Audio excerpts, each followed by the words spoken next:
Sup everyone, it's Falcore here, welcome back. So it's been a long time since I made any kind of videos, but let's just crack on. So today I decided to just give you a little chat about this new experience from DARKFIELD. If any of you guys used to subscribe to my YouTube channel, you'll have seen that. I think it was last year or whenever the last time when live performances were allowed to happen before the now, I went to experience DARKFIELD's experience called Flight, which is a similar thing to this. Takes place in a 40-foot shipping container, and the concept behind this one, so this one's called Eulogy, and this is a new innovative work at the forefront of technology and theatre.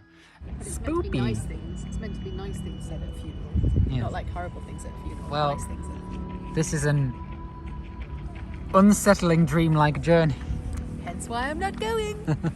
It uses their signature style, which is an audio binaural experience in pitch black.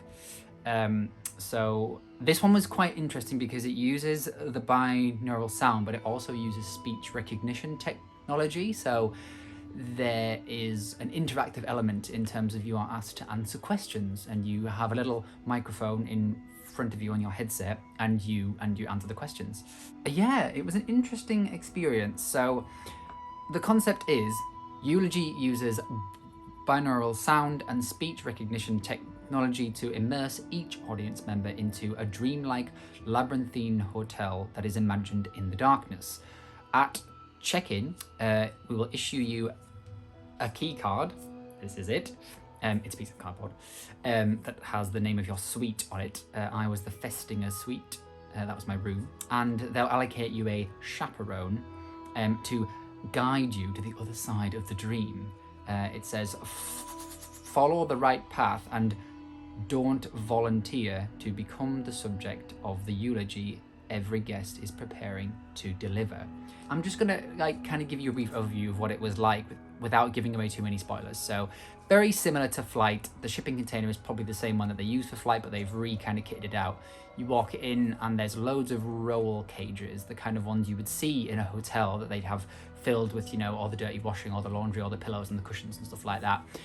But it's slightly different in terms of you put your bag underneath. They've kind of made it so that you sit on a seat and you go in and you sit down and you put your headphones on. There's instructions telling you to put your headphones on, and you hear left and right to make sure that your headphones are working. And you get a moment in the darkness, and then the lights come back on again and it says, this is your chance to leave. So if you felt like the dark was too intense, you can get the chance to leave.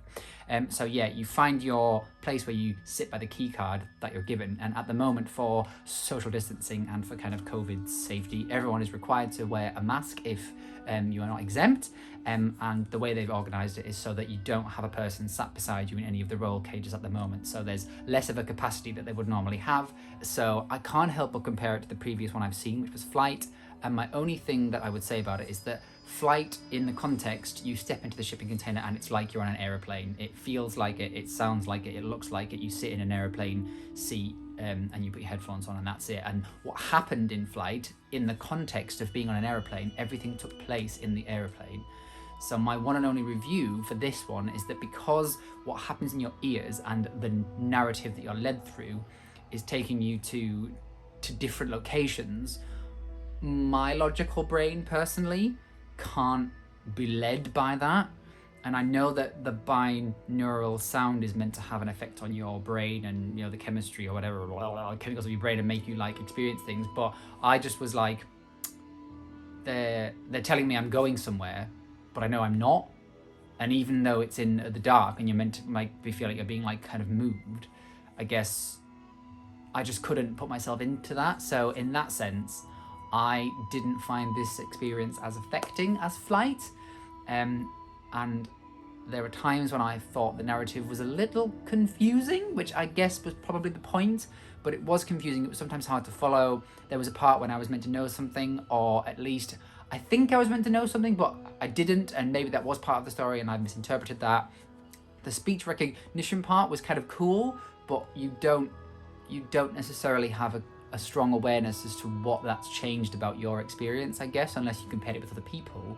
But I was there by myself, so I couldn't really chat with Well, I mean, I could have chatted to the strangers, but I didn't have it at the time because I had to get straight off. But yeah, you know what? I think these kinds of things, they're very subjective, and people experience stuff like this in very different ways. I think I've got a very logical brain, and it doesn't always get affected by such things. So in that sense, yeah, I didn't enjoy this one as much as I did Flight, but I just would say that everybody should still experience it. It's £12.50.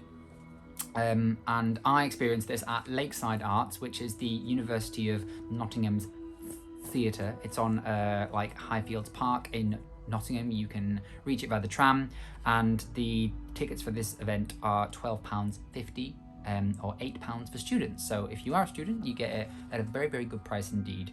Yeah, I think people should always experience this kind of theatre, because it's not like the normal type of theatre that you might experience. It's very different. And I think it's always worth giving these kinds of things a go, really, because it's interesting to find out how you experience it compared to someone else's. And also, a lot of work goes into these things. I think it's impressive. It's great to support this kind of thing, and it's great to support the arts as it's coming back to life in the wake of the COVID. So yeah, if you want to give it a go, Eulogy is at Lakeside Arts from the 22nd of September to the 3rd of October. There's a break, and then it's back the 19th of October to the 31st of October, so you could go and make it Halloween. It's not suitable for anyone under the age of 14, because it is a unsettling experience. But yeah, if you go along and you give it a go, or you see it somewhere else as it inevitably tours around the country, hit me up in the comments and we'll chat about it, and we'll compare notes and see what you thought about it too, because I'm intrigued to hear. So thank you very much to Lakeside Arts for letting me experience it before anyone else. That was really cool. And also thank you to DARKFIELD. You might see me appearing in one of the Vox Pops, because I did record one after the thing to sort of like give my little opinion on the show. So okay, hopefully I'll be making lots of more videos soon. So thanks very much for watching. Okay, I love you. Goodbye. Mwah.